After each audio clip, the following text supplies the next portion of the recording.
Bwana, mambo vipi mtazamaji wa EPA TV, na leo na kusogezea kijana mashuhuri ambaye nadhani wengi itakuwa ni mara ya kwanza na baadhi yenu itakuwa sio mara ya kwanza sisi kupigania mastori, au mtakuwa mshamuona kwenye media zingine au kwenye kazi yake ambayo atakwenda kuitambulisha hivi soon ambayo anaifanya. Mimi niseme kwamba mimi ni M kwenye mikrofoni na kuletea Lava TZ ambaye unamuona hapa mbele yako. Tutakwenda kupigania mastori tupate kujua mali matatu ambayo ametuandalia siku ya leo. Nadhani mambo mengi utajifunza kutoka kwake. Nyuma kamera si mwingine ni G. Vipi hali kaka? Safi, kwema. Kwema, uko poa? Ya, mambo mwenyewe yanasemaje? Ashega mwanangu. Karibu sana kwenye media zetu hapa. Asante sana. Sawa, tuanze moja kwa moja na kipindi chetu cha leo. Yeah. Na zani umetoka nyumbani kuja hapa kwenye EPA TV. Tumekupokea vizuri. Ndio, mpokezi mazuri kweli. Okay, unajisikiaje kuwa kwenye EPA TV kwa muda huu?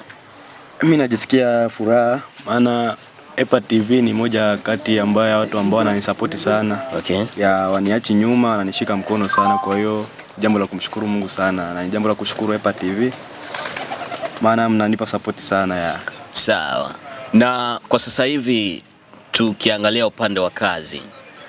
Kazi yako ya mwisho ambayo umeiachia ilikuwa inaitwaje kwa mfano? Usikate tamaa. Usikate tamaa. Yeah. Na kwa nini uliamua kuipa jina la Usikate Tamaa, na kwa nini usiandae tu title zingine ambazo zitaweza zikabeba wimbo wako? Kwa nini ukaipa tu jina la Usikate Tamaa? Unajua tunapofanya kazi tunaangalia matukio yanayotukuta. Ndio. Yanayokuta jamii. Ndio.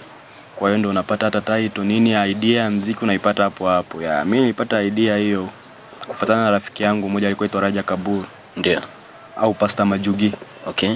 Ya, wale aliyefariki. Yaani kwa maisha aliyoishi ile yale ilikuwa ni maisha ya kukata tamaa, ndo akaingia kwenye maisha yale mpaka kifo kilomkuta. Ndio maana yani nilipata ile idea kama kwenda kufanya ile kazi ya kusema kwamba wasikate tamaa. Ya, watu wasikate tamaa, yani wasimuige yeye.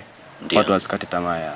Sawa. Na tuseme kwamba ujumbe mzima katika nyimbo yako tu ilikuwa ni kusema kwamba kuhamasisha watu kwamba wasikate tamaa, si ndio? Ya, wazidi kupambana ya. Okay. Sawa. Na watu muda huu wangetamani kujua maisha yako halisi, wewe unaishije? Jina lako halisi, je, upo kwenye mahusiano au upo kwenye mahusiano? Maisha yako kifupi ya nyumbani unaishije labda? Ya, jina langu halisi mimi naitwa Maenda Mto. Ndio. Yaani mtoto wa pili katika familia ya watoto 5. Ndio.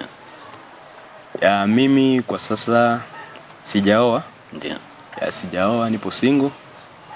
Ya, ila kuna mabinti wapo tu.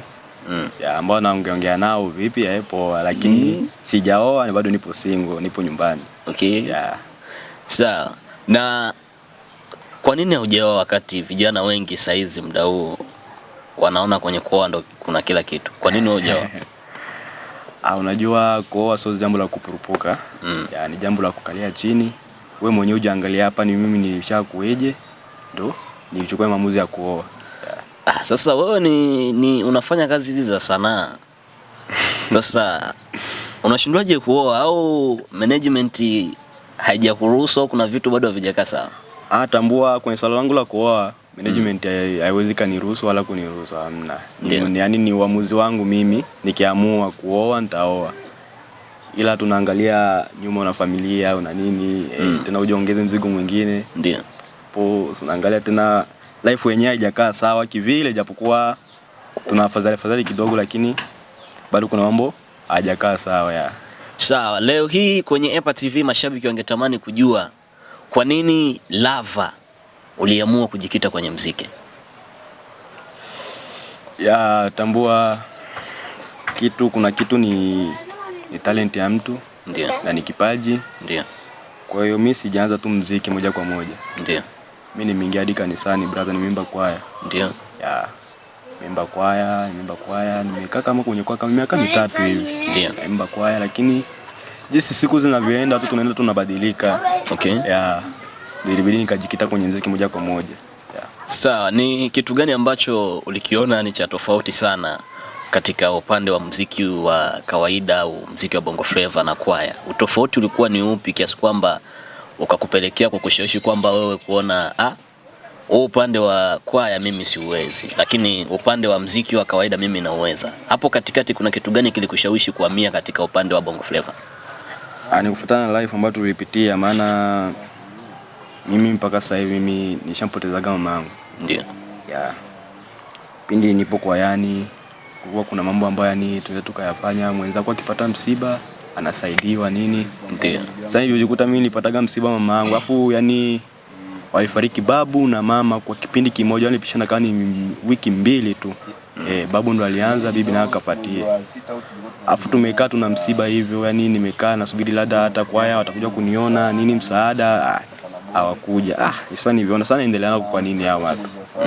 Watu yani wananijali wala nini, ikabidi tu mimi nijiweke pembeni nao. Yeah. Na kwa nini hukuamua kuendelea tu na kuimba kwaya moja kwa moja? Ingalikuwa tayari mafunzo ulianza katika upande wa kwaya, lakini watu kama watu ambao ulikuwa unashirikiana nao wakashindwa kukuonesha moyo. Kwa nini sasa usiendelee tu kumwimbia Mungu na ukaamua tu kuanza kuimbia tu nyimbo za kidunia? Kwa nini uliona muachane? Kwa maamuzi yako uliamua tu uachane tu na Mungu moja kwa moja? So kama nimeachana na Mungu. Mimi nasali brother. Ndio. Naingia kanisani na sali. Ndio. Ila ukija tu kwenye tafsiri ya muziki ndio nipo tofauti na wao. Okay. Tambua jinsi mtu anavyokuwa. Na ndio mtu anaenda kukutana na watu rika tofauti. Ndio. Naamini hata kipindi ulivyokuwa mtoto mpaka sasa hivi marafiki zako sio wale. Ndio. Umebadilisha marafiki. Kwa hiyo ndio na mimi nilikuwa hivyo. Okay. Nilianza kwenye kwaya hivyo wanakuwa kama marafiki zangu. Nimeona badilika nikawa nakutana na wasanii nini fresh, tunaongea poa. Ikabidi acha kwanza na mimi ndio nikaona kwenye usanii ndo nimeanza kupata hata mafanikio kidogo nini, nimepata management nini. Lazima nimekaa kwenye kwa siku nyingi sipati management. Sasa nimeingia kwenye usanii kidogo, nimepata management, ikaona hata nizamie kwanza huko kwanza. Okay. Ila siku zinavyozidi kwenda nitarudi tena. Utarudi. Utaona nitakuwa namwimbia Mungu Mimi niseme kwamba sio mbaya. Yaani utatoka kwenye swala la muziki wa Bongo Flava uhamie katika upande wa kumwimbia Mungu. Nitamwimbia Mungu. Nitamwimbia Mungu. Okay, mimi niseme sio mbaya bwana. Na kwa muda huu ambao umedumu kwenye muziki wa Bongo Flava, ni changamoto gani ambazo umezipitia ukiwa kama mwimbaji? Changamoto ni nyingi brother. Ndio. Changamoto tu ni nyingi sana. Kuna hadi muda hata management wenyewe wao na wasema wanatukimbia. Hiyo ni changamoto wanatukimbia kwanza na kuacha hata mwezi, yani ashiki simu yako ni changamoto na yenyewe. Okay. Kuna hata changamoto nyingine ama producer hawa na wenyewe yani wanatusumbua sana. Unaweza kwenda kufanya project hadi umekuja kuipata hivi shida nyingi sana. Hivi yani kuna project zangu nyingi yani zipo studio tu. Sawa. Na hebu twende katika upande wa kusikiliza nyimbo ambazo ni za wasanii tofauti kuanzia kwenye nchi yetu ya Tanzania na nje ya Tanzania. Wewe ni aina gani ya wasanii ambao unapenda sana kuwafuatilia na wanakupa sana motisha ya kuzidi kufanya kazi ya muziki? Mimi nafuatilia muziki wa Bongo Flava tu hapa Tanzania. Okay. Afro na yenyewe nasikiliza lakini sio sana. Okay. Nasikiliza lakini sio sana kivile. Ni msanii gani ambao unapenda sana kumsikiliza kwa hapa Tanzania? Hapa Tanzania? Mac Voice. Kwa nini ulimpointi yeye na usipointi wakina Diamond, usipointi wakina Alikiba, wakina Rayvanny? Kwa nini ulimpointi Mac Voice? Ni kitu ambacho yani ndio wapo wengi, lakini kuna ule ambao unaweza kusikiliza ngoma yake na kusema ndio nimesikiza ngoma imeniingia. Ndio Diamond ni msanii mzuri, anaimba vizuri, lakini ukiangalia ngoma zake za kwenda na kijiji. Lakini ukija sasa kwenye ngoma zetu hizi ambazo inabidi yani nikipiga hii ngoma nataka hadi mama asikie. Ndio. Nani asikie? Ndio inabidi wafuate sawa kina Mac Voice, wakina Loud Music, wakina nani hao ndo wa kwetu hao. Kuna kitu sijaelewa kwenda na kijiji. Diamond ni mtu ambaye anachia ngoma, anafanya ngoma ambazo zinaenda na kijiji. Ilo neno mimi sijalielewa. Kwenda na kijiji lina maana gani? Si ndio hizo ngoma za wakina mapiano nini yani muziki unaosikiliza unaona hamna chochote kilichoimba, lakini ukisikia beat tu unasema muziki upo. Sawa bwana, mimi niseme sio mbaya. Nimefurahi sana kusikia majibu yako. Na hapa kwetu Kigoma kuna msanii ambaye amechukua nafasi ya kwanza na muda huu anazungumzia yupo zake kaenda kufanya development ya muziki wake huko. Ukiwa kama msanii ambaye kesho kutwa unaweza ukatamani na wewe pia ufikie engo ambayo mwenzio kaifika, una maoni gani zaidi ya msanii huyo ambaye ametoka hapa na kwenda DSM kwenda kuendeleza kipaji chake cha muziki? Mbona hujamuongelea jina sasa? Ina maana hujamfahamu? Muongelee jina, wapo wengi ambao wameshaenda. Wapo wengi. Wa sasa hivi ambao ipo kwenye trendings ambayo Founder. Mimi namzungumzia Nyago Man. Ndio ungeongea sasa. Toka mwanzoni. Ya Nyago, brother Nyago ni jambo la kumpa pongezi kwanza. Ndio. Ya kazi aliyofanya ni kazi kubwa. Ndio. Jambo la kumpa pongezi maana ameitambulisha kambi. Ndio. Na ameitambulisha Bembe to the Old. Ndio. Jambo la kumpa pongezi mpaka sasa hivi, yani Watanzania wanajua kama kumbe Nyarugusu na penyewe kuna muziki na kuna vipaji. Na kumbe kuna kabila la Wabembe. Ndio. Lipo najua tulikuwa tupo Mtanzania, lakini kuna makabila mengi walikuwa hawajui kama kuna Wabembe Mtanzania. Ndio. Lakini tunajulikana kupitia yeye, lazima tumpe pongezi yake ya. Sawa. Na unafikiri kitu gani? Je, hujafikiria labda ipo siku mnaweza mkaja kuandaa kazi? Unajua tunaweza tukaandaa kazi. Ila ujue thamani ya Nyago sasa hivi inazidi kupanda. Ya thamani ya Nyago inazidi kupanda. Inabidi ukisema andae naye kazi inabidi usiwe kinyonge na wewe. Ndio. Kuanzia upande wa hela, nini, yani kila kitu inabidi usiwe kinyonge kwa sababu thamani yake inazidi kupanda. Sawa. Na ningetamani nijue jambo moja. Tukirudi nyuma kabisa katika kuzungumzia habari za maisha yako, ulisema kwamba haupo kwenye mahusiano. Lakini kuna watu nawaona mabinti wanapita pita. Sasa kwa nini wewe mpaka muda huu haupo kwenye mahusiano labda? Unajua kwenye mahusiano kuna mambo mengi sana. Ndio. Kuna mambo mengi sana. Yaani mambo yanabidi mtu kwanza uwe na moyo. Ila so kama eti mimi sipo kwenye mahusiano, mimi nipo kwenye mahusiano. Ila sitaki kumweka public sasa hivi. Maana la jonge mngeniuliza maswali mengi ili nimweke public. Sitaki kumweka public sasa hivi, ikifikia muda wake nitamweka public. Ila nipo kwenye mahusiano. Sawa, na ningetamani kujua kitu kimoja kutoka kwenye mahusiano yako. Wewe kwenye mahusiano yako ni kitu gani ambacho unaenjoy sana? Kwenye mahusiano yako ambao unayo kwa muda, kitu gani ambacho unaenjoy sana ambacho kinasababisha mpaka ukiamka unaamka kila siku na vibe la kutosha? Hakuna siku ambayo unajikuta labda umeamka na stress. Kitu gani ambacho kinakupa motisha sana kwenye mahusiano yako? Unajua ni ucheshi wa mtu ambao upo naye. Unajua kuna mwanamke ambaye unaweza kaenda, subiri nikamuone mtu wangu. Ukafika kule ni ugomvi tu, yani ambao una sababu wala nini, yani ugomvi tu, lakini kuna sehemu kibidi ukienda unapokelewa vizuri, lazima hata kesho yake utakuwa na moto tena nirudi ile sehemu. Sawa, na vipi Shemu kama Shemu yeye anapenda sana hii kazi unaifanya? Anapenda kwanza yeye mwenyewe, yani kuna muda mpaka anakuwa ananilia. Sasa kwa nini wimbi mwa mapenzi nene nikawa video vixen wako? Yeye ninamwambia tulia kwanza.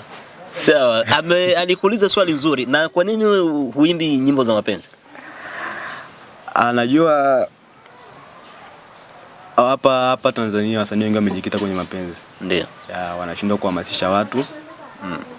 Ila mimi ndo niliona subiri kwanza mimi nibaki kwanza hapa nihamasishe watu kwanza. Ila kwenye mapenzi mimi nipo, mbona nishapiga nyimbo za mapenzi sana. Lakini Shemu kama Shemu ndo kasema kwamba hujapiga nyimbo za mapenzi, yeye kidogo asimame. Hataki mtu mwingine akae nafasi yako akushike. Yeye anataka mwenyewe ndo arecover hiyo nafasi. Asimame kama yeye na mtu wake wa karibu nyonga mkaliaini. Kwa ajili yake nitampa zawadi yake. Zawadi? Hebu itangaze sasa watu waisikie hiyo zawadi. Hiyo ni zawadi atapewa yeye. Na mtaiona zawadi ambayo amepewa shemeji yenu ndio hii hapa. Sawa bwana, mimi niseme kwamba mimi sina mengi, labda tungetamani tu utoe ushauri na saa kwa vijana au watu ambao wanakutazama kwenye EPA TV muda huu. Kupitia EPA TV mimi nataka tu niwaambie vijana wanasanaa wenzangu tuzidi kupambana, tukisema tukate tamaa atupeleki sanaa yetu sehemu yoyote. Ndio. Yaani atupeleki sanaa yetu sehemu yoyote. Sisi tunachotaka kupeleka ni ile neno ambalo aliongea brother Nyago, Bembe to the Old. Ndio kitu tunapambania tupeleke Bembe to the Old. Yaani ifike mpaka sehemu hata wa Nigeria wanafanya challenge ya ngoma zetu sisi. Itakuwa ni furaha sana, yaani raha sana. Sawa bwana, na vipi kuhusu mashabiki zako kwa muda huu ambao wanapenda sana kazi zako unazozifanya? Unawaambia neno gani na watarajia kitu gani kutoka kwako kwa muda huu? Mashabiki zangu kwanza, kitu cha kwanza ni kitu cha kuomba sorry. Ndio. Naomba sorry maana nishapata message zao nyingi. Kuna baadhi ya kazi yangu, yani kuna kazi yangu ambayo nilimba na Jasper Lucheche. Okay. Ya ilikuwa ipo hewani Neto upokea simu. Ndio. Baada ya siku hizi hapa 2-3 nilikuta ngoma haipo tena YouTube. Imestakiwa, yani kuna watu walistaki. Ndio. Ya ila nataka tu niwaambie suni ngoma inarudi. Maana watu walikuwa wanaingia mtandaoni wanaenda, "Mwato ni kazi yako nini wewe Lavo umetufanyeje? Mbona unakuwa hivyo wewe nini? Tushamisi kazi yako nini?" Au tu kazi sasa hivi ndio tulikuwa tumemisi kuona kazi zako afu tunakutaka baadhi ya kazi zingine hazipo mtandaoni. Ya kwa hiyo mimi naomba sorry kwa hicho. Ila najua kesho au kesho kutwa kazi inaweza karudi ikawa hewani. Ndio. Na jinsi wanavyonisupport kupitia kazi zingine nataka tu wanisupport kupitia hiyo kazi, ila suni kuna collab zangu 2 ambazo nimezifanya na wasanii tofauti. Nimefanya na SK Jimbo, ngoma inaitwa Nzele. Ndio. Ya kuna ngoma nimefanya na Danny Brown inaitwa Tuloishi Nao au Nitetee. Okay. Ya kwa hiyo baada hizo ngoma 2 zinatoka nitaenda Kibondo, kuna wasanii wa Kibondo nitaenda kufanya nao kazi. Narudi tena hapa, kwa hiyo yani wazidi kunisupport tu, mimi ndo ninachokiomba tu ya. Okay. Bwana mtazamaji wa EPA TV, nadhani unamsikia Lava TZ yote ambayo anayazungumza muda huu. Kitu kikubwa ni kwamba kaeni chonjo kwa kupokea kila kitu kutoka kwa Lava, na ukiwa bado hujatembelea channel yake nisimalizie bwana. Wa subscribe na kulike, kucomment hata na kushare kwa wafuasi wao wengine ya. Okay, nadhani mmemsikia. Mimi niseme kwamba sina maneno mengi na sina mambo mengi sana kwa muda huu, acha niishie hapa. Mimi ni M kwenye microphone na nyuma ni G. Asante.